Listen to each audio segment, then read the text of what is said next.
Okay, hello everybody. Welcome to your very favorite Bronze Age comic book podcast, Flea Market Fantasy. I am your co-host, Mike-DELL, and as always, I'm joined by... Mike-DELL of the LCS Hockey Radio Show. Yep, and this week it is my pick, and I know that Mike-DELL likes Marvel Comics, so I picked a sort of a Marvel comic in the form of Starbrand #1. Yeah, from 1986. Yep, and this is the debut of the new universe, which I'm sure we'll talk about later in the episode. Yep. Are you, first, before we continue, are you familiar at all with any of the new universe titles? Well, Mike-DELL, before we even get into that, Whoa! I've got something else I need to do. Uh-oh, what's that? We need to take care of some business from last week. What's that? I did some extensive research. Do you remember those ads for the squirrel monkeys? Yes. The Silver Surfer issue we did. Those ads, they offered you a squirrel monkey for $13.95. They were legit. Wow, really? Apparently, you could order a live squirrel monkey through comic books for $14. And from the years 1968 to 1972, the U.S. imported 173,000 squirrel monkeys from South America.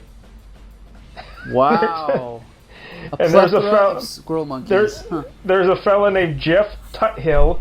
Mm-hmm. He used to live in New York, and when he was 13 years old, he told a story about how he got a squirrel monkey, and he sent away for it.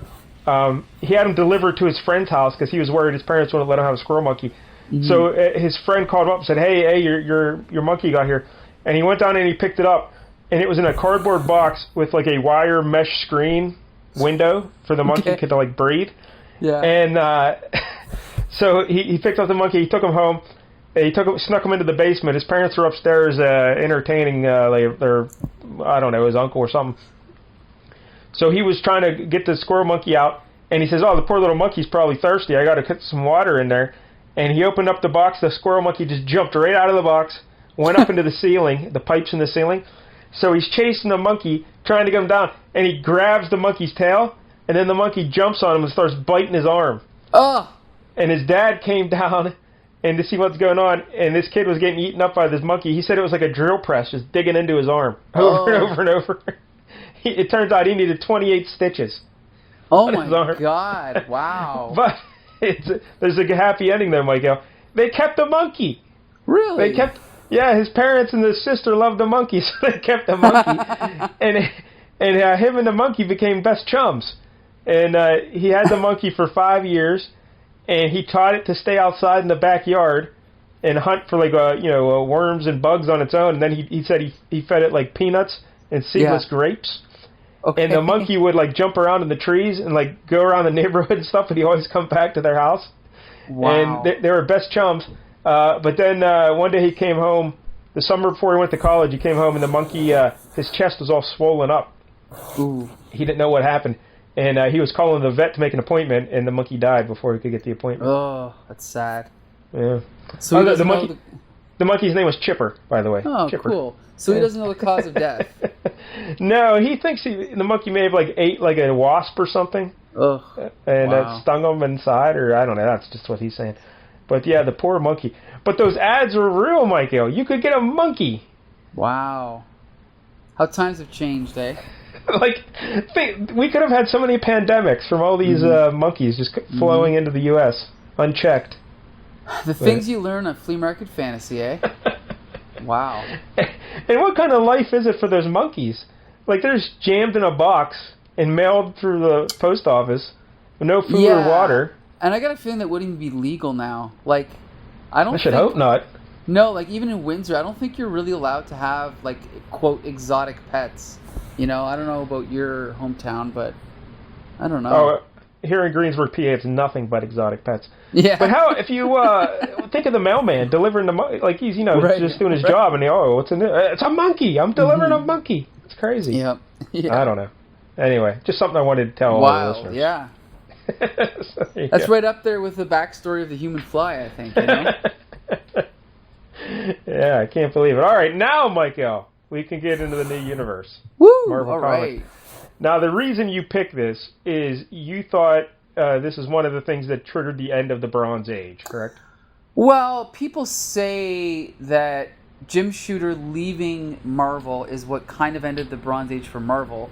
And this was supposed to be the beginning of something new, but it ended up kind of having the reverse effect and kind of killing Jim Shooter's career. And this is kind of what ended up getting him fired, I believe, right? The failure. Not necessarily this, but there's other stuff going on.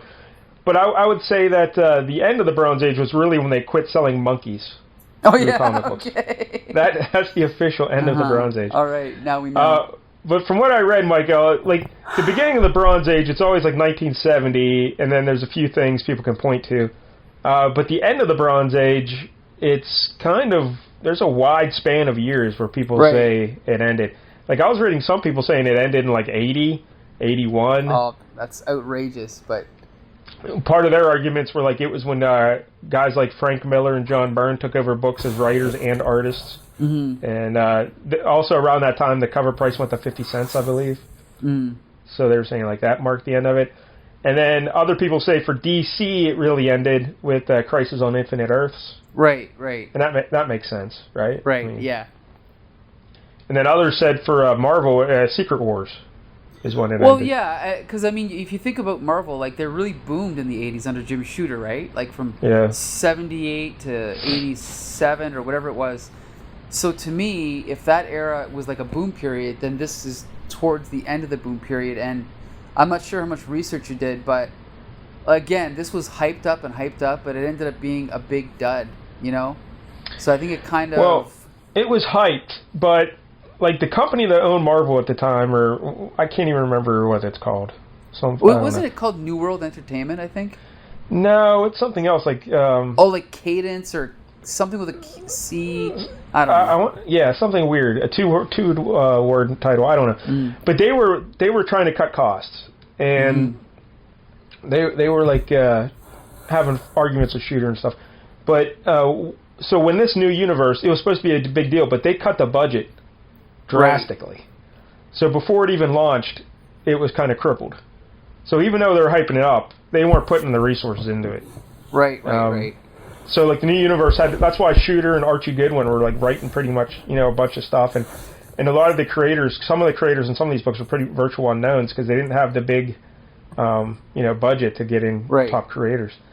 So it seemed like it was doomed to failure from the start, and then they had a bunch of like rules for what the universe was supposed to be, and they didn't even follow their own rules, so it got really muddled. So I don't know. But I think Shooter didn't get fired specifically for this. I think there's a lot of other stuff going on behind the scenes, political and everything. But anyway, so the new universe, Michael, from 86 to 89, it lasted 3 years. Right. And the creators, all the creators involved were Jim Shooter, Archie Goodwin, Elliot R. Brown, who I have no idea who that is. Are you familiar with him? I've heard his name. I don't really know who he is, but yeah. A fellow named John Morelli. No idea who he is. Mark Grunwald. He's a longtime editor at Marvel, right? And writer, and writer. Tom DeFalco, of course. Mm-hmm. And Michael Higgins was an editor as well. Okay. And Shooter launched it to celebrate Marvel's 25th anniversary. Right. That seems weird to me, like 86, 25 years. I don't know, it just seems like Marvel's been around forever. Yet in 86, when I was a kid, it had only been around for 25 years. Well, you're right. Like, if you count it from 39, obviously it's longer. But you're right. Like, you got to look back. Like, when I started buying Spider-Man, which was around 82, Marvel had only been around for like 21 years. That is so young. I know. It's crazy. That's like as old as... Yeah, I'm sorry, but now if we hear something that's been around 25 years, Mike, we're like, that's all right. It's right, not that big. Yeah. Or even like Spawn. Like Spawn hit number 300, and that Spawn feels like it started yesterday, right? Yeah, because we're old, Michael. Yeah, but we're old. I remember when I was buying Spider-Man in the 80s, it felt like Spider-Man had been around forever because the 60s always felt like ancient to me, Yep. So, and now it's been longer since this than it was from this to the beginning of Marvel, which is crazy. Yeah. Think of like anything from 1995. That would be when Marvel started. That's crazy. That's nonsensical. Right. Like Kurt Cobain's been dead longer than Marvel was around. Right. Anyway. Now, Shooter envisioned it as a separate, more realistic universe. Right. And it was supposed to operate in real time, and the superpowers would be more subtle and have real consequences. And all the people in this new universe got their powers due to something called the White Event.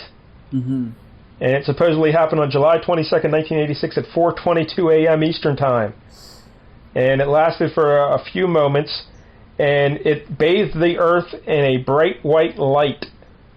And it caused genetic anomalies in 2 out of every 1 million humans, which led them to develop superhuman powers, and these people were called paranormals. Paranormals. 2 out of 1 million, Mike-DELL. Well, what do you think? Me and you. We'd be the 2 out of the million, right? Probably, yeah, likely. Yeah. I would hope so. There would be no hidden races, gods, mythological beings, magic, or super technology. But all those rules were quickly forgotten. Right. And the big catchphrase for the new universe was, "The world outside your window." Yep. It's like, that's the world. That's in our books. That world outside your window? Here's a comic book about it. So, all right. I guess Just that's a selling point. Yep. So instead of buying the book, I can just look out my window? Is that what you're telling me? All right. It launched with 8 titles. Can you name the 8 titles, Mike-DELL? Ooh, let me try, okay? Yeah. Starbrand. Yes. Spitfire. Or Spitfire and the Troubleshooters, whatever it was called. The original name was Spitfire and the Troubleshooters. Okay. Justice. Correct. Night Mask. Correct. Ooh, Merc. Yeah, Mark Hazard and Merc. Right. Mark Hazard, Merc. We got 3 more to go, right? Yep. Kickers Incorporated. That is correct. Yeah. Displaced Paranormal 7 or DP7. Yeah, that's right, DP7. I had no idea what DP stood for, so thank you for saying that. And then, number 8. Can I get it? Wow. Can I get a hint here? The word psi is involved. Psyforce? Is it? That is correct. Psyforce. Oh, there you go. All right, 7.5. Look at Mike-DELL. That is impressive. Did I mention how cool I was in grade school? Anyway, go ahead. I mean, I always try to trip you up on these, but you always come through. Like, you named all the original G.I. Joe guys. Remember that? I think you nailed that. And yep. All the new universe. Huh. Yeah, so let's go through them here quick. DP7, created by Mark Grunwald and Paul Ryan, about 7 paranormals who escaped from a medical facility that was like studying them and stuff. And it lasted for 32 issues. So it was one of the big cornerstones of the new universe. It lasted the whole run. Justice, created by Archie Goodwin, was an alien knight exiled to Earth by his enemies, and it also lasted 32 issues. But again, right out of the gate, they said no aliens, no nothing. Boom, Justice, alien from another planet. Number 3, Kickers Inc., created by Tom DeFalco and Ron Frenz. Now this sounds spectacular. A bunch of former pro football players become heroes after they get superpowers. That sounds amazing. Gold, right there, yep. It only lasted 13 issues. Mark Hazard Merc, a Vietnam vet turned soldier of fortune. So he did not have superpowers at all. It lasted 12 issues. Night Mask, Archie Goodwin. I didn't even write down who created Mark Hazard Merc. Oh well. Night Mask, Archie Goodwin, a counselor who enters people's dreams to help them heal from trauma. 12 issues. Take that, Sandman. Yeah, I was going to say, it's kind of like Sandman just ripped them off. How about that, Mike-DELL? Yeah. Does that make you like Sandman less, knowing they ripped off? I know where Neil Gaiman gets all his ideas now. The new universe. Yeah, just pillage the new universe for ideas. Number 6 here, Psyforce, created by Archie Goodwin again, drawn by Walt Simonson. I didn't know that. A group of paranormals are on the run from the government. They joined to form the Psyhawk. Like, it's kind of like a Voltron situation. Oh, cool. Never read that one. And it lasted 32 issues. Yeah, I say Simonson drew it, but I guess maybe he just co-created. But I guess he drew it. He had, I don't know, whatever. But he and Goodwin are listed as the creators. 7, Spitfire and the Troubleshooters, created by Elliot R. Brown and John Morelli. A professor and her students use a metal suit to fight crime. It's kind of like in a way, it reminded me of like the Alpha Flight origin, how James Hudson stole that suit. Okay, sure. Because she steals a suit when she finds out the government's going to use it as a weapon or something like that. I don't know. It lasted 13 issues. Mike-DELL, but in that span it had 3 different titles. Really? The title was changed to Spitfire in issue 8, and then in issue 10 it was changed to Codename Spitfire. Right, I remember that, yep. And that was changed in issue 10. So it has to be a record, most titles for a shortest run of comic book. 3 titles. Right. That's pretty ridiculous. And then that brings us to our issue we're doing here today, Starbrand. Yes. Created by Jim Shooter, and it lasted 19 issues. Right. 19 issues. But I think it went bi-monthly, right? So it technically yes. lasted to the end, yeah. Yeah, the original title was Willpower. Ooh. Like when their notes, like they checked their notes, Archie Goodwin said or something. And because the idea is that this star brand, which is basically like a tattoo of a star, they're branded with like a symbol of a star, gives the person infinite godlike powers that are only limited by the user's imagination. Mm-hmm. So, but then I think Starbrand's a better title than Willpower. Way better, yeah. Yeah. Shooter's one of the things that Shooter did here that was interesting in how he wrote it was the lead character's name is Ken Connell, and he stays in Ken Connell's POV pretty much the whole way. So it's not omniscient point of view as most comic books were at the time. So this is kind of a new thing in '86, or at least it wasn't new, but there were no comic books doing it in '86. Put it that way. Right. Few.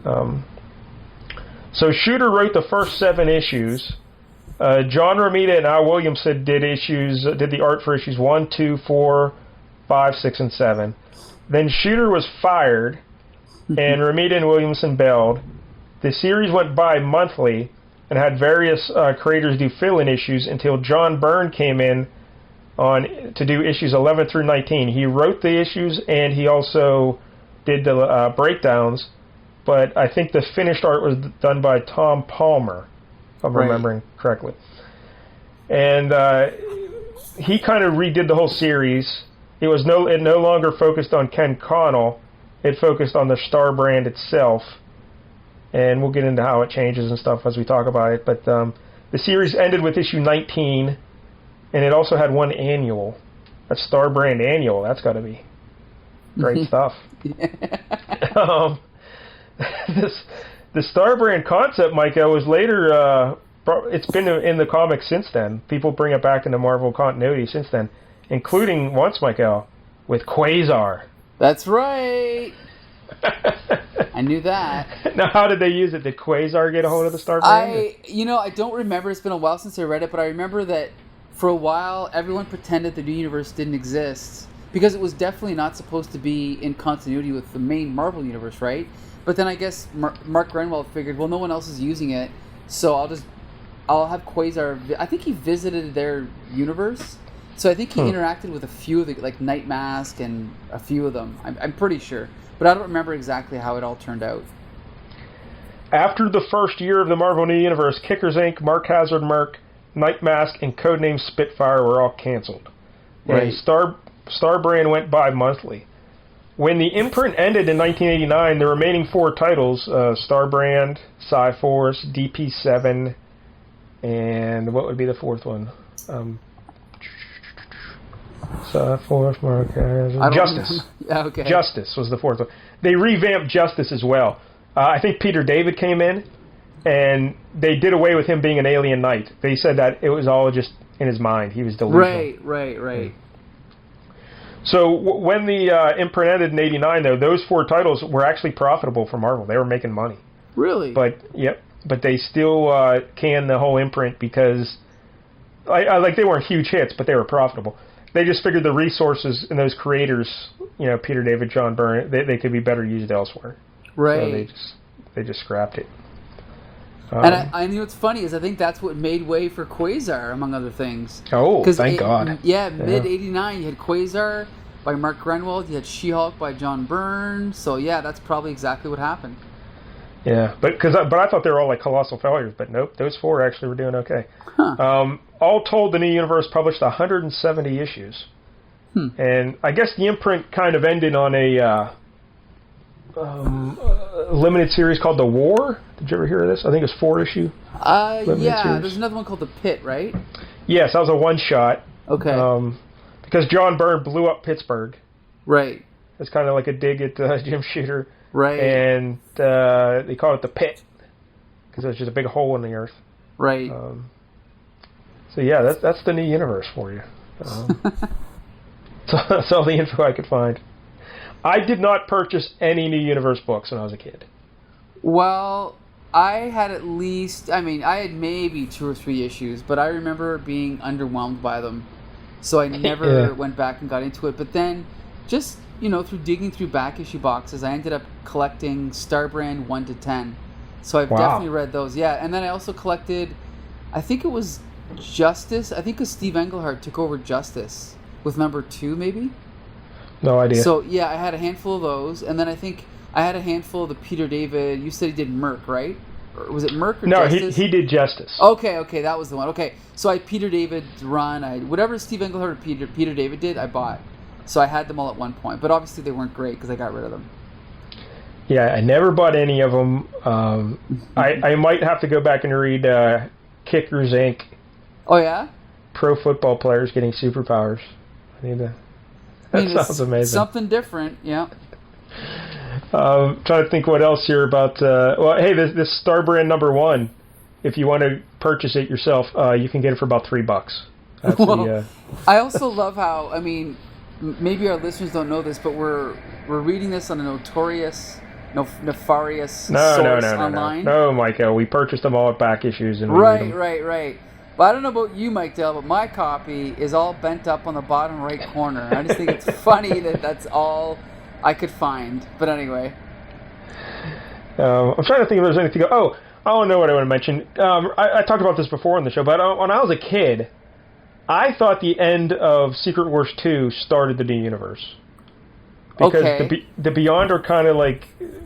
He kind of like dies, but it shows him spawning like a new universe somewhere. So I thought, oh, that's just what it did. It created this new universe. But nope, there's no connection there at all. Really? Yeah. So then, so he didn't try to tie the White event to any other event in Marvel or anything? Nope. Interesting, okay. Because do you know what caused the White event? Because they do explain it. Because I was going to say, it could have been even at the end of Crisis when everything gets, taken over by a white antimatter cloud. That would have been pretty cool if they tied it into Crisis. But in terms of the new universe, what's the word I'm looking for? Continuity. Yeah. Yeah, the White event was caused when the old man from Starbrand, who we'll talk about in a minute, tried to put the Starbrand onto an asteroid to get rid of it. Oh. And it blew up and caused the white power to go all over the Earth. That's kind of cool. Yep. So then Starbrand, this Ken Connell guy, he tries to do it in issue, I think it was 12. He tries to get rid of the Starbrand, and he puts it onto a dumbbell. And that causes Pittsburgh to blow up. Oh, okay. Was that John Byrne's idea? Yes. Okay. So. Oh, did you come across anything about John Byrne doing that series Legends at DC? No. Because John Byrne started out by being a Jim Shooter defender, but by the end of Jim Shooter's reign, he hated Shooter so much that when he went to DC, he did a series, a crossover series called Legends, and he created a character called Sunspot, of all things, and he made him look exactly like Jim Shooter, and in the story, he's like a raving, shouting, lunatic supervillain who's talking about how he wants to create his own new universe, and then he ends up defeating himself by shooting himself in the foot with his powers. So that was his dig against Jim Shooter. It's always great when you use art to continue petty feuds. Right. At the cost of the readers. Right. All right, so Starbrand, I guess we're there, ready for the issue, Mike-DELL. Woo! So, all right. Let's look at the cover. Yeah, so I'm not sure in your notes if it says who did the cover. It does not look like John Romita Jr., but apparently all I can find is they say it's John Romita Jr., but it does not look like he drew this. No, not at all. Yeah, kind of just a basic cover. of Ken Connell, that's his name, right? Yes. Just kind of flying over the Earth. There's the moon in the background. Now, one thing I want to point out is that most Marvel comics at this time had, text and hype and speech balloons, but this has nothing. So I guess that's kind of cool, right? It's just him flying. It's not a bad first cover. I mean, you get the protagonist like going right at the camera. They also have the new universe at the top in white lettering over the black space, and then you got a white border around the image. Good point. So it's a distinctive cover, I guess, for the time. I don't know. And then also we should point out this was Marvel's logo from 87 to 89, I think, and it was never used again. You notice the font is a little bit different? I don't know if you noticed that. Like, what are you talking about? The actual Marvel box? At the very top left, like the Marvel. Yeah, in the character box there. Yeah, because Marvel is always the font that they use for the movies is pretty much that was Marvel's font for 20 years, and then this was a brief time when it wasn't that. So I just wanted to point that out. It's a slightly different logo for Marvel. Yeah, didn't even notice. Yeah. But the Star Brand guy in the character box, that is definitely drawn by John. Yeah, 100%. Yeah. And then you got the price, 75 cents. Yep. 95 cents in Canada. Take that, you Canadians. Yeah. And the prices in the issue number, it's in a big M. Like That's Marvel. right. Yeah. Which meant I think this was the direct market edition. And then the newsstand edition would not have had the M, right? Well, also the UPC box down the bottom has the actual New Universe logo, so that shows it's direct market as well. Right. That's a pretty cool logo, like the Earth getting shot by a lightning bolt. Oh, it's great. Yeah. All right, so now the big issue starts here. The Star Brand is what it's called, and the big splash page. It's kind of weird because we get a picture of Ken Connell lifting a locomotive over his head, and this is unrelated to anything that follows. Like it's just a one-shot picture, right? And then we get there's a sequence that this is involved in later in the book, but we already see him lifting a locomotive, but we don't know who he is, and then we find out, now the story officially starts on the next page. Right. So it's kind of awkward, yeah. So we flash back essentially to Ken Connell riding his motorbike, narrating as he goes. Steep? Yes. Too steep? No. Fishtailing. So very typical kind of comic book, dialogue of the time. And look how steep that hill is he's trying to ride up. That is straight up. Virtually, straight up. There's no fucking way you could ride up that hill. Right. So it shows he's a daredevil, though, right? Yeah. And so he rides up, and of course he makes it, impossibly. And then he's like, "Where's the next hill?" What? And he comes across this clearing, and he comes to a forest, and there's this area where all the trees have been burned down. So he's like, "What happened here? Fire?" No, not just a fire. A lot of those trees look broken down. So he's got to go investigate, right? So, and Mike-DELL, let me just say, this is all taking place in the somewhere in the Laurel Mountains of western Pennsylvania. You know who lives in western Pennsylvania, Mike-DELL? Mike-DELL? That's right, this guy. I live right there. Yeah. Isn't that cool? Is this what your area looks like, your hometown? There's a shit ton of trees. Really? Yeah, there's trees everywhere. Yeah. That's not bad. So he stumbles upon this burned out area of the forest. It looks like a meteor hit or something. Right. And, okay, I mean, we can get into the specifics of the storytelling later, but it's kind of weird because all of a sudden he's standing there, and then this voice comes from off-panel, Connell, and then he's like, "Nope, Yamaha." And that's a joke. This confused the hell out of me. Yes. Because I had no idea his name was Ken Connell at this point. It's a badly written joke. You're right. Because the readers don't know who he is. And I have no idea about motorcycles. Like, I know Yamaha's a motorcycle. Right. So when he says, "Nope, Yamaha," I'm thinking, oh, the old man thought it was a Connell motorcycle. I had no idea what was going on. Right. Awkward. Yeah. So basically, this old man who looks human, except he's got a beard, or a goatee, I guess, a long goatee, and he's wearing really baggy, beige kind of clothes. That's just the way John Romita drew pants. Yeah. Everyone had super baggy pants. Right. Yeah. And he's basically kind of just talking vaguely, and the guy. So Ken Connell's like, "Who are you? How did you know my name?" I was hoping I'd find you here today. I want to give you something. Yeah, we'll make it quick. We're running out of daylight. Now this is where the storytelling gets awkward. Okay, look here, Connell, at my eyes. Cool, right? Well, no, it cuts to the next morning. And again, we only know that because of the dialogue. Morning? What am I doing here? Even though the lighting's exactly the same. But okay. So this is where it gets... Again, they could have just kept going with that scene. But instead, now it's the next morning and Ken Connell's flashing back to the scene that we were just in. Right? So it's kinda awkward. It gets very weird. Let me point out when he wakes up, he says, cold, freezing, all wet, dew. And I joked to myself, he probably wet his pants. Keep that in mind. Yeah, exactly. So anyway, so then he flashes back, and this guy, this alien, or whatever he is explaining to him a peculiar interstellar phenomenon, a bright flash, drew my attention to this area of space. I'm glad it did. I've been looking for someone like you for a long time. Beings like you and me are a rare breed. So basically this guy is going to pass on this power he has called the Star Brand, which is a tattoo on the inside of his arm. And he wants to give it to Ken Connell.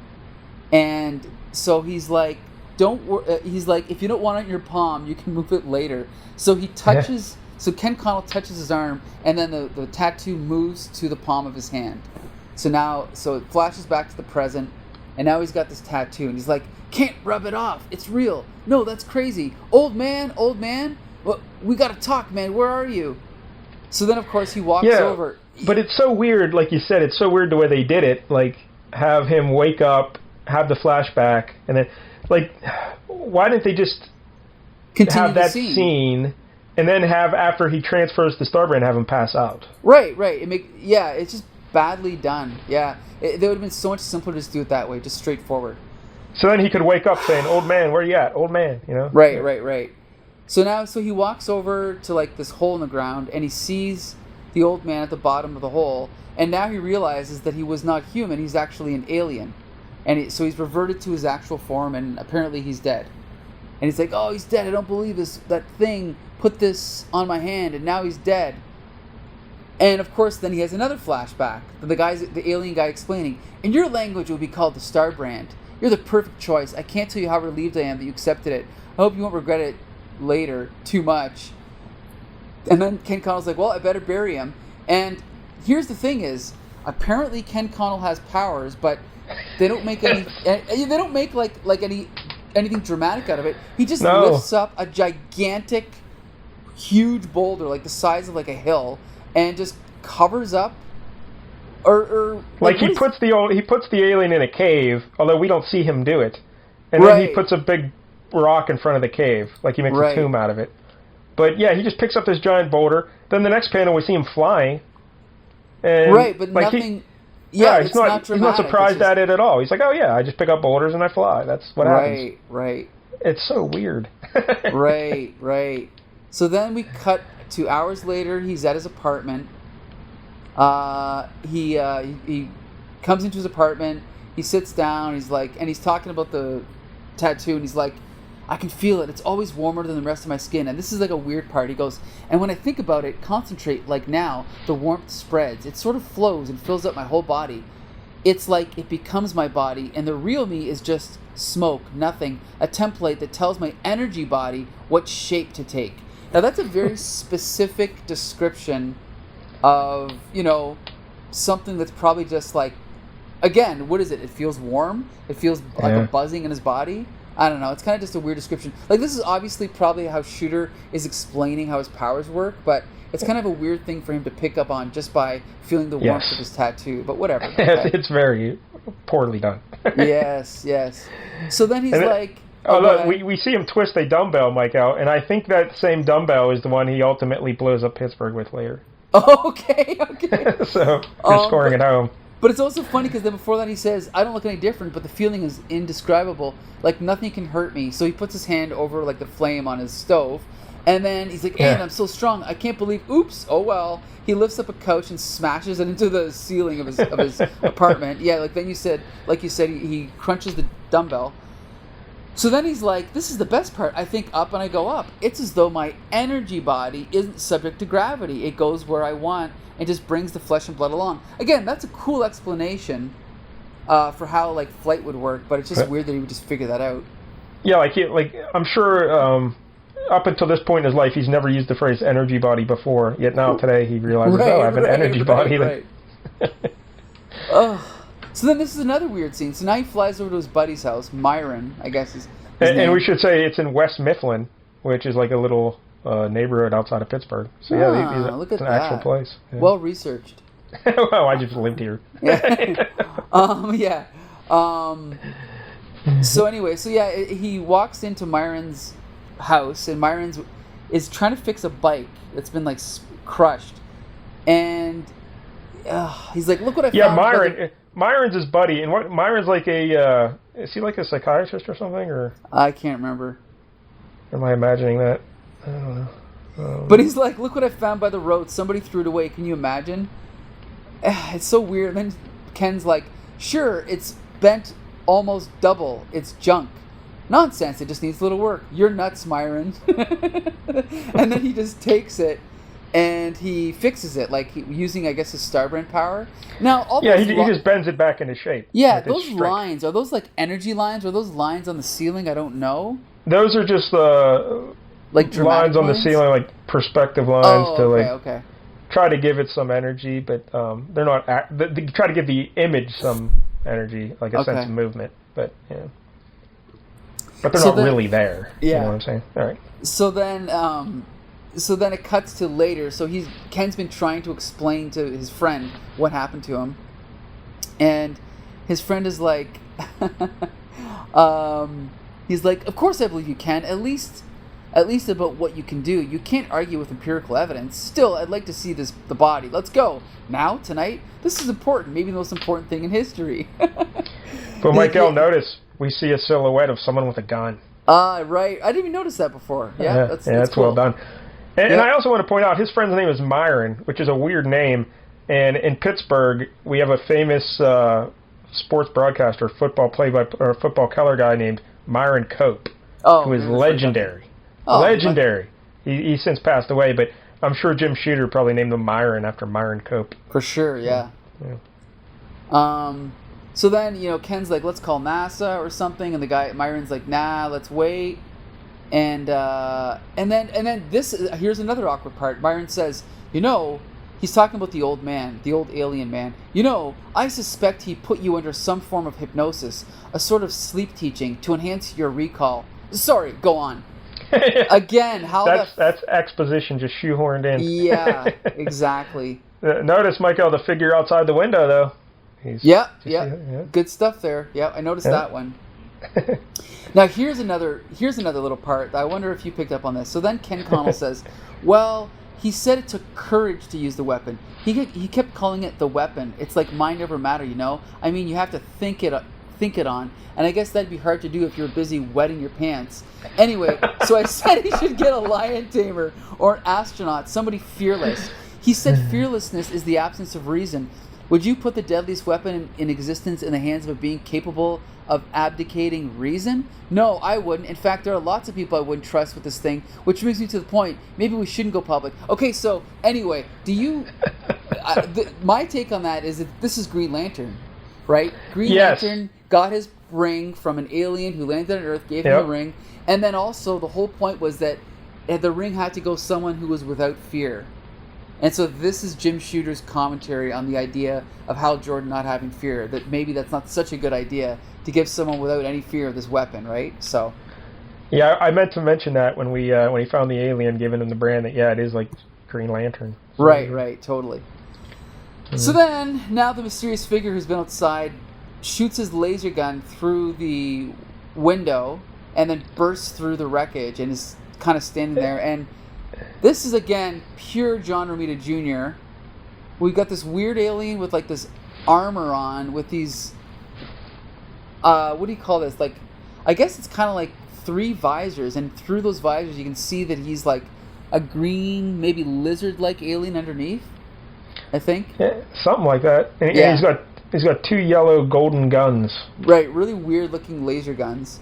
They come into play later. But I like how he was standing right outside the window. They have their backs to this window. They're at a table. Right. No more than 3 feet away. And he shoots, I don't know, I'm counting 1, 2, 3, 4, 5, 6, 7, at least like 20 times through the window. Doesn't hit either of them. Of course, right. And then we got the narration, or the thought bubbles. Another alien trying to kill me. He wants the brand. So, yeah, I guess so he wants to, like, distract this guy away from Myron. So he just takes off, starts flying. The alien chases after him. And then he flies over to, I guess this is the train yard that we saw at the beginning of the issue, right? Yeah, and this is another part that drives me nuts. I'll duck in behind these railroad cars. Maybe he'll land too, and I can sneak around and jump him from behind. They're both flying. Yeah. So why wouldn't the alien just fly to the same side of the car that he's on? Good like, point. why would he? Good This point. is so bizarre. Yeah. Ugh. So it's like, he's pulling a bigger gun because he had 2 guns. So now he's got a small gun and a big gun, and he's like, "My God, he's coming! I got to do something. Think." Because the alien blew up the train car that he was holding. So he's like, "What can I do? Throw something at him." Ugh. Now, not now. Oh, geez, don't quit on me now. So he's trying to lift up this wreckage, but the alien ends up just shooting it. So now Ken Connell's down for the count, right? And then the alien wraps like this kind of these tentacle fingers around him.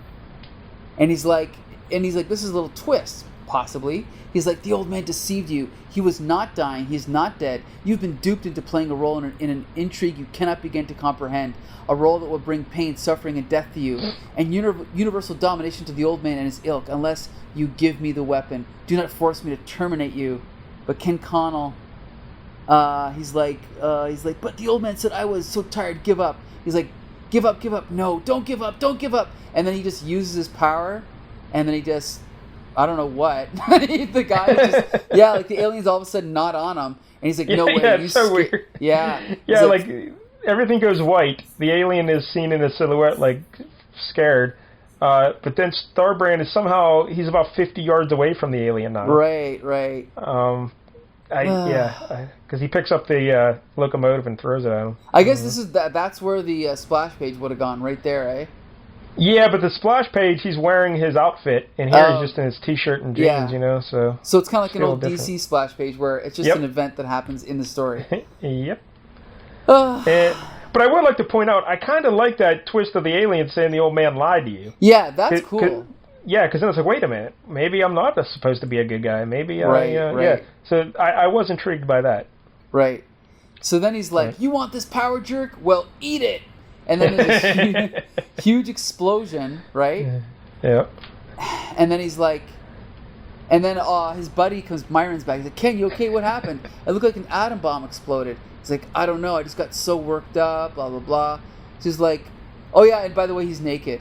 And he's like, and then he's like, but your clothes, he goes, burned off, I guess. No great loss. At one point, when that thing grabbed me, I wet my pants. What? That's like the recurring theme for this whole issue, wetting your pants. Yeah, what in the heck? Anyway, so then we cut back. Oh, okay. You know what's funny is actually I just reread this. I read this today, and I kind of thought the story was over. I forgot about this whole other subplot with this girl. Yeah. So yeah, and by the way, Mike-DELL, this scene takes place in Whitehall, another legit Pittsburgh neighborhood. Really? Yeah. So how big are these places? Like, how big is Whitehall? Well, it's like a little town outside of Pittsburgh. Like,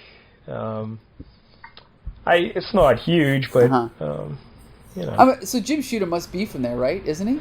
Yeah, he's from Pittsburgh. Oh, there you go. That's why. Okay. So yeah, but I like the fact that he's using actual real towns. Right. So then, and while we say that he writes this from Ken Connell's POV, technically, this next scene is in Duck's POV. Right. Because we see her in her apartment with no Ken Connell. Right, for a brief second. Yep. And then she opens the door. And I'm gonna assume this is based on a real person because just the specifics of how they interact with each other. She opens up the door and Ken Connell says, "Hiya, Duck, quack." Kenny, quack yourself. So this is obviously their pet names for each other. They're best friends, I guess, but they're not dating. They're just friends. So then he's like, what happened to your clothes? Oh, I sort of lost them. And my wallet and my keys. It's a long story, Deb. I need a place to stay tonight. So he ends up staying on her couch, and right away he falls asleep. Then he wakes up the next morning, and I guess she's going off to work, I think they both work. Yeah. And then, he's like, thanks for everything, Duck. And she's like, quack. What the fuck? Quack. Yeah, her real name's Debbie, but he calls her Duck, and she quacks all the time. I don't know why. Right, weird. But none of this makes any sense. This was just to shoehorn in this character to introduce her. Because, like, he has Myron's clothes. Well, why can't he just stay at Myron's house? I know. And then he says he can't go to his house because the key's burned up. Hey, dumbass, you've got the Star brand. I think you could open your front door if you really wanted to. Right. So good point. None of this makes any sense. No. So then he flies back to the original place where he met the alien, and then he pushes the rock back, and now the alien's gone. He's like, oh, the old man's gone. The other alien was telling me the truth. The alien I incinerated. Look at that car he's driving, too, by the way, when he shows up. It's like a red sports car, convertible sports car. He works as a mechanic at a garage. That's where's he getting the money for this? Good question. I don't know. Anyway. Huh.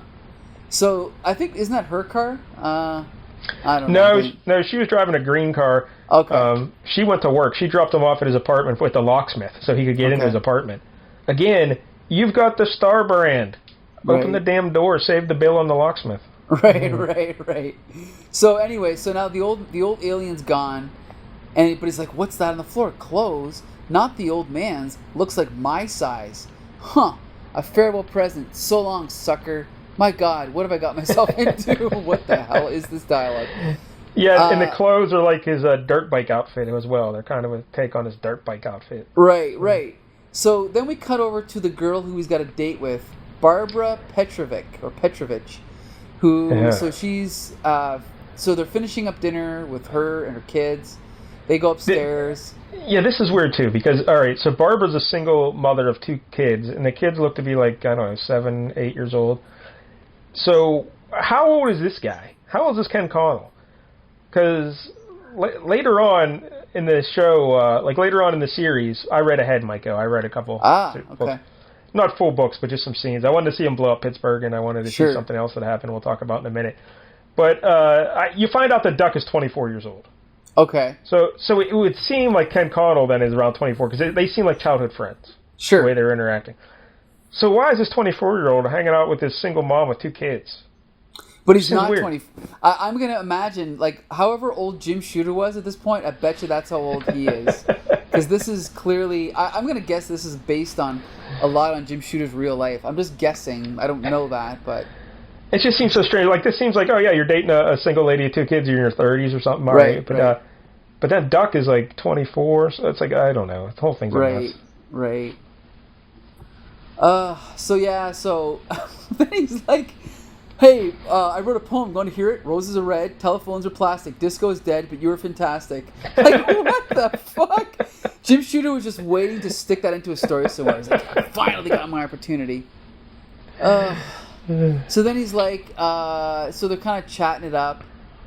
And then she's like, now where were we? Oh, yes, on the verge of some necking. Like crazed weasels. Hey, did you hear something upstairs? What is this dialogue? Okay, now this is bad. Wait, what was that? Outside. It sounded like something dropped from an upstairs window. Look, did you see something move outside? Ken, relax. So then he rushes upstairs. The window to the kid's bedroom is open, and the daughter is standing there with one of the guns from the evil alien that tried to kill him. Yep. So apparently... And she's kind of hypnotized. Right. She's about to shoot him with it. So this alien must have broken in, hypnotized the girl, gave her the gun. I don't know why the alien just didn't try to shoot him like he did before. And why would the alien have to jump out of a window to land on the ground below? He could fly. Right. And then he's and they don't seem too concerned about the boy, because she had a boy and a girl. Right, yeah, I was wondering, I thought maybe the boy was kidnapped, but no, they didn't even mention him. And then he's like, I know who did this to her, he's not going to get away with it. I thought he was dead, but he isn't, he's alive. Yeah, so at that point I'm thinking, oh, he's talking about the old man.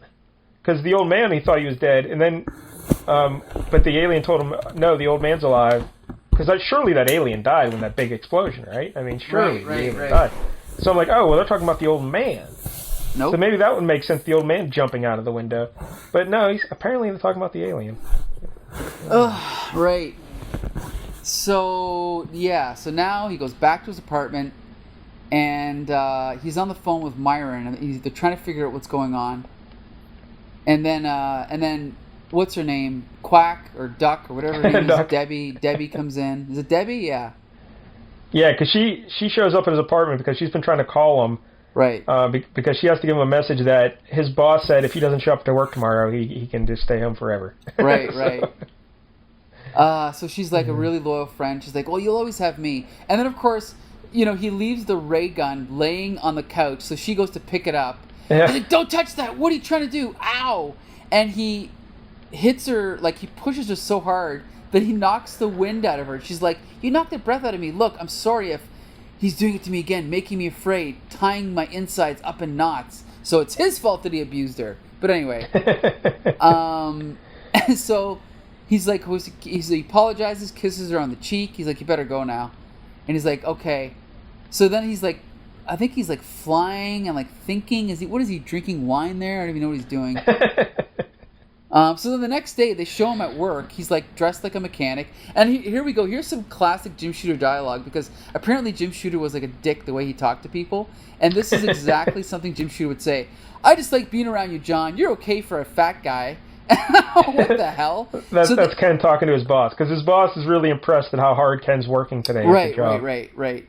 And so then the boss is like, how about running your skinny butt up to the roof lot and bringing my car down? I do it my own self, but them stairs is hard on us fat guys. And he's like, on my way. And then all of a sudden the car is there, and the boss notices that he didn't give him the keys. The car is still cold. How did the car get down here, basically? So the implication is that he just flew up and grabbed it, right? Yep. So, again, weird. So then he goes back home, and then he's like, and then he's looking, Ken Connell's looking at his clothes. He's like, the clothes the old man left me looked just like what I was wearing when I met him. But somehow I know this stuff is a lot more durable. How? Did he sleep teach me that too? Subconsciously? And what else did he stick into my brain? Am I part of some intrigue of his, like it or not? What's his plan? Why did he lie to me? Forget it. So then he just puts on the clothes, and now this is, I guess, like his superhero costume. Yep. And he's like, tonight I expect to get into a fight. Kind of a weird line, but yeah, so it's kind of like brown and, blue gloves, blue boots, and like it's kind of like a jacket that kind of like buttons on one side of his chest. Yeah, like a dirt bike outfit. Yeah. So then he flies off, and he's holding this laser gun, and then he flies down, and sure enough, the alien's standing there. So he flies down and lands, and then the alien tries to shoot him. And he's like, neat trick, great for hiding... the neat trick is... I saw the ship, I assume it's a spaceship rising out of the ground. Neat trick, great for hiding stuff. Can you do that too, personally? I mean, sink into the ground? Like, what is this dialogue? Anyway. Yeah, because he's trying to explain how he survived the explosion. Right, so he's saying, okay. You must have sunk into the ground to protect yourself from that explosion. Right, okay. But it's so terrible. Yeah. Because then he's like, is that how you avoided being fried by the old man up here? And me at the slag dump? I'll take that as a yes. I brought back your gun. Here. Oops. And then he smashes the gun. So then the guy's got more guns. So he just reaches over to this weird, like, it looks like a, kind of like a holster, like a thing holding other guns, I think. But they're also oddly shaped. It's hard to tell. So then he's like, how do you do that sinking into the ground stuff? Maybe you should do it now, huh? But now that I'm onto you, you know I'd find a way to come after you, don't you? More guns won't help. No way. He's like, okay, no, this is just, I have to explain this because I don't know what happens. So the guy shoots him, nothing happens. Then Ken Connell grabs him by kind of like the neck, and he's like, I got it together now, this time for good, and I'm angry. And then this is the second time in the book he's described how he's angry. That kind of anger you get when you're sick to death of being hounded and harassed. I've had it with you. Get off my planet. And then he throws him back into the spaceship.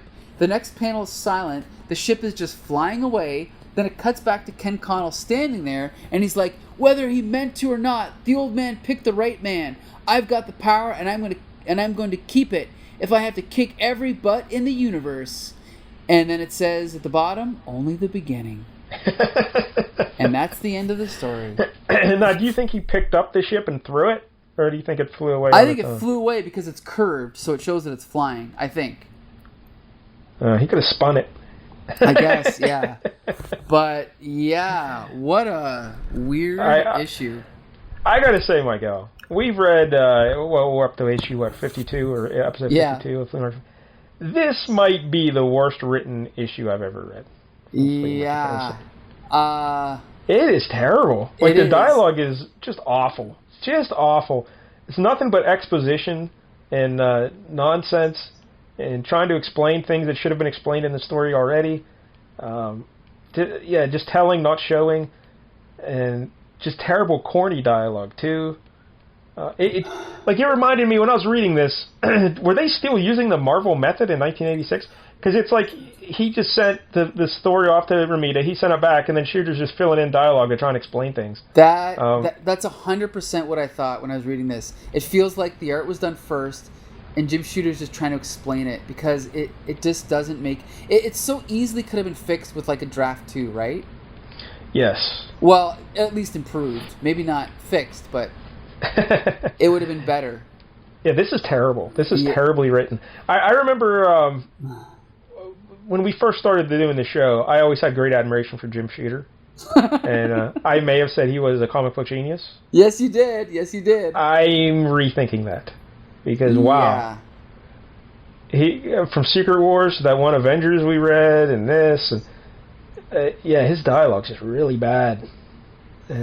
But here's my question: is since you've never read Legion of Superheroes, which was actually great, what made you think he was a genius? Like, what did you read by him that made you think he was a genius? Well, I thought he was a comic book genius for how he ran Marvel and made him popular in the 80s. Like, there's no arguing that Marvel was at its best under his watch, right? I agree with that, yeah. Like, I think he was a genius in terms of realizing what worked in comics, but not necessarily a genius in that he could do it. Right.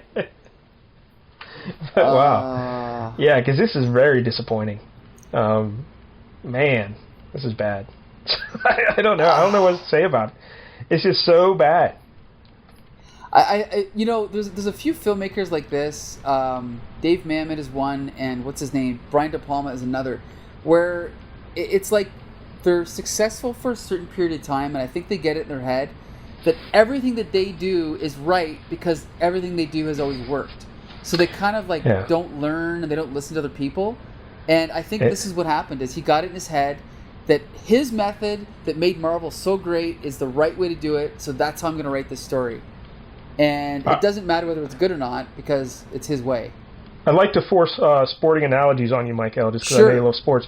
But in the hockey world, I just said this about the Pittsburgh coach recently. Okay. That when a professional coach has success early in their career, their biggest fault becomes that they become too stubborn and too loyal to the things that got them success early. Right. And they just do not change. Because they're like, it worked. I know it can work. We just got to stick with it, and it'll work. Yeah. But the game changes. The sport evolves. What worked yesterday does no longer works today. You have to adapt. You have to change. And That's a great analogy. It reminded me of something else. Darn it. Oh, it also, reading this, it felt like, okay, are you a fan of M. Night Shyamalan? I'm not a fan of his, but yeah. Okay, so, I mean, Sixth Sense was good, Unbreakable was okay, Signs was good, and then he just fell off a cliff after that, I think, with The Village. And I think, have you ever seen the movie The Happening? I saw the original in the 60s with... I didn't know there was one in the 60s. Yeah, it was a completely different film. It wasn't no relation to it. Faye Dunaway was in it, a young Faye Dunaway. Okay. But yeah, but the happening that he made was kind of like wasn't it like an alien thing or a mist thing or? It was basically, I think it was the trees. Oh, that's right. The plants came alive. The wind in the trees was killing everybody. But if it read like this, where you're reading it, you're like, what the fuck is this dialogue? Like, this guy has he's A, never seen another movie, and B, never spoken to another human. Like, again, but it's like that success came so fast, so early, that he just thinks, well, everything I did must have been perfect, or else it wouldn't have worked. So I'm just going to keep doing that for the rest of my career. And yeah, he doesn't adapt and he doesn't learn, and that's, I think, what's happened here in this comic. again, I am just shocked at how bad this is. Mm-hmm. Like, it has some potential. I can see potential here. Right. Like, I especially like the idea of the old man lying to him.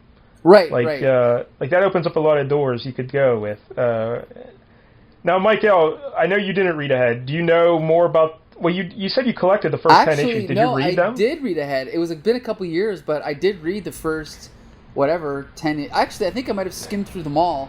I read up to number 10 and then skimmed the rest. Well, do you know who the old man is? Oh, I can't remember. No, I think this doesn't come out until, I think this was John Byrne's idea later. But it turns out that the old man is actually Ken Connell. I kind of thought that, yeah. Yeah, from like a different timeline. He came back. Sure. And then later on, Ken Connell, he makes this sweet, sweet love to Duck, and he puts a baby in her. Okay. Right? So then, but she dies, sadly. That's how I knew she was 24, because I saw it on her tombstone, her makeshift tombstone, because the baby just punches its way out of her belly. Yikes. Yeah, and she dies. And this is after Pittsburgh had blown up. So the baby, then this baby's like called the Star Child, and it's also Ken Connell. Oh. You know what I mean? Like so you got the three versions of Ken Connell: the baby, the adult, and the old man. And so yeah, it gets really weird. I don't know. Yeah.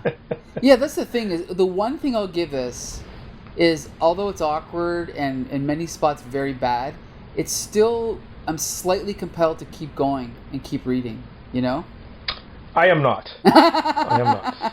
Well, especially since I know, because like I said, I've already read it, but because you reminded me, I didn't realize he only did 7 issues. So at the very least, I'm like, yeah, maybe I'll just reread the next 6 just to see how it ends.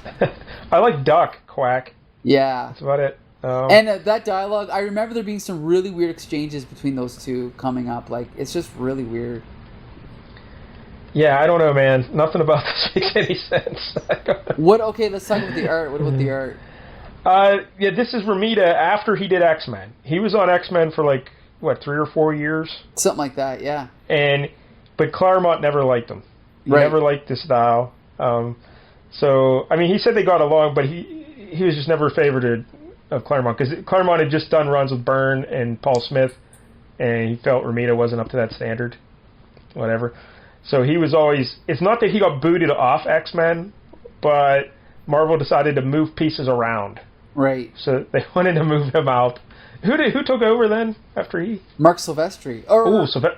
Actually, I think that in between there might have been... there was a lot of fill-in issues. Yeah, there was a lot of fill-in. I think it was sort of Alan Davis, then it was Rick Leonardi. Yep. There was definitely some fill-ins, but yeah, the next permanent artist was Mark Silvestri. I remember Brett Blevins did an issue. Art Adams, I think, did an issue. Yeah, maybe. He might have done 1. Barry Smith did 2 or 3. And but yeah, I think Silvestri came in around 220 something. Something like that. But anyway, Silvestri is great. I love Silvestri. Yeah, me too. But yeah, so he didn't fit on X-Men, so they were just moving him around, and he decided he'd do Starbrand, which is kind of crazy because, like we said, they were having trouble finding creators willing to do it. Mm-hmm. But he thought, this could be our Superman, so why not? I'll do this. And one of the reasons he wanted to do it was Al Williamson said he would do it. Right. And Al Williamson is a really respected inker, and Romita wanted to work with him. And thankfully, because of this, their partnership on this, we got him on Daredevil then. That's right. And that's where I think Romita was at his peak as Daredevil. I agree. So the art here is fine. If you like Romita, it's fine. Some people don't like Romita. They think he's too sketchy or too... too sketchy. I guess the only criticism I could understand is that it almost seems like a lot of times his heart is not in it. He's kind of just rushing through the layouts, you know? Yeah, the layouts are... there are some panels here that are really, really good, but then there's some are just he's just getting the work done. Right, right. Shots of him flying. It's just a guy, in the air, but there's no sense of wonder. Like we said, the first time he flies, he just flies. It's not like he's got a big smile on his face, or he's like, whoa, what is going on, That's what I mean about not putting his heart into it. It's he's getting the job done, and it's good, but he's not really thinking about it beyond, the bare minimum sometimes. You know what else should have happened in this story that I wanted to mention? Myron should have died. That alien should have killed Myron. Because right away that raises stakes right away. And it makes him like, I just killed my best friend. But you can rest assured that Mike-DELL, Myron did die when Pittsburgh blew up. Okay. But yeah. So this was supposed to be the big, the new thing for Marvel. Now this is not what you want to launch a new brand with. No. This and story. Apparently this was actually Shooter's second idea. I can't find a link for this, but apparently Shooter originally wanted to replace all of the Marvel superheroes with like fill-ins, like like the way Captain America was replaced with John Walker. I think he wanted to replace all of them. Like there'd be a new Spider-Man, a new Hulk, a new Iron Man, everything, just to start like in the Marvel universe, not in alternate universe. As far as I know, or maybe he wanted to restart the universe over. I can't remember, but he had a bunch of ideas, and this was kind of like the second or third idea that they settled on. Huh. Yeah. Actually, what you said might be more accurate. Maybe they just wanted to restart from zero again and just retell, kind of like Ultimate Marvel. That's what I was going to say. Isn't that what they did with the Ultimates then later on? Basically. Because I think I did hear something about that. Like the Ultimates then kind of took the idea. Right. So I don't know. Whew. Yeah, I don't know what else to say about this. I would not recommend it. I guess for nostalgia, I mean, it's nice to read if you want to remember 1986 and the new universe and everything. But I was disappointed. I was very disappointed. Well, and the thing is another detail, like you said, was they didn't have because I don't know anything about how comics are produced, but apparently Jim Shooter gave Tom DeFalco a budget. Like, okay, here's your budget, $100,000 or whatever. And then Tom DeFalco, he basically, like, a month would go by, 2 months, 6 months, and he would have nothing ready. Like, there'd be no characters developed, nothing. And so I think that's why at the last minute they had to scramble and just get whatever creators were available and then do all these books. I did read they were crunched with deadlines to get it done in time. Yeah. Right, and I think honestly, like I've read a handful of these new universe comics, and they all feel like this, like all kind of rushed, all kind of half-assed. So it's not surprising that it didn't work. It didn't last. I think they tried. I think 8 is too many titles right out of the gate. Right. Maybe 4 to 6 would have been a better option. Sure, I agree. And keep them very focused on one central theme. You can't say it's not going to have aliens and then, boom, Starbrand, your main thing is about an alien. Right, I mean, right. It makes no sense. I know. And it's actually funny? I know you don't follow newer comics, but DC just did the same thing, kind of. like about 2 years ago, they had this huge success with an event called Rebirth, where they kind of put all their characters back to the basics. Like they brought back Wally West and they brought back whatever, and which was cool and it was successful. So then the next year they're like, okay, how are we going to follow it up? So they introduced like 8 new superheroes in the DC universe that you've never seen before, but they were all like shitty derivative ripoffs of other superheroes. So one was called Sideways and he kind of looked like Spider-Man. One was a big strong guy, so he kind of looked like the Hulk. Like it was just garbage, and of course none of them lasted, right? Like, who wants to read that? Like, again, like you said, like do 1 or 2 maybe but make them something different so you can build a brand, right? And then expand from there. But like you said, it's like, okay, well, we're going to do something different. We're going to make it realistic. The first thing we have is an alien. And then Justice, make it just like Green Lantern too. Right, exactly. Yeah, so this doesn't work.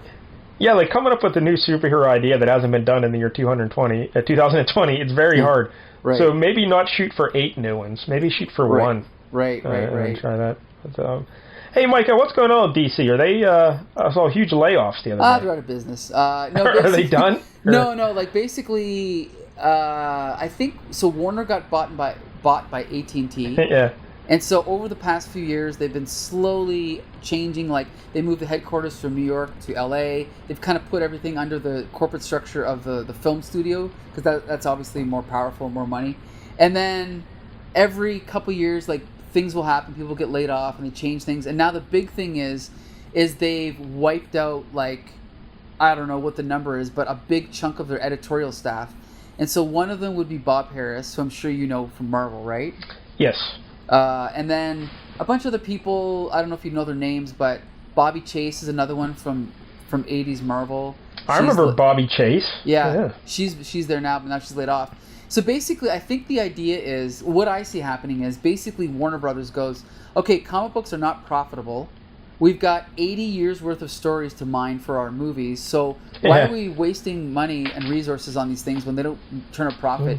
And so I predict what's going to happen is they're probably going to start shrinking their line down. And obviously because of COVID, they've already stopped distributing comics through, what's it called, Diamond Distribution. And so now when comic shops order comics, they have to order everything else, including Marvel, from Diamond, but then DC is through like Joe Blow's, comic distribution, right?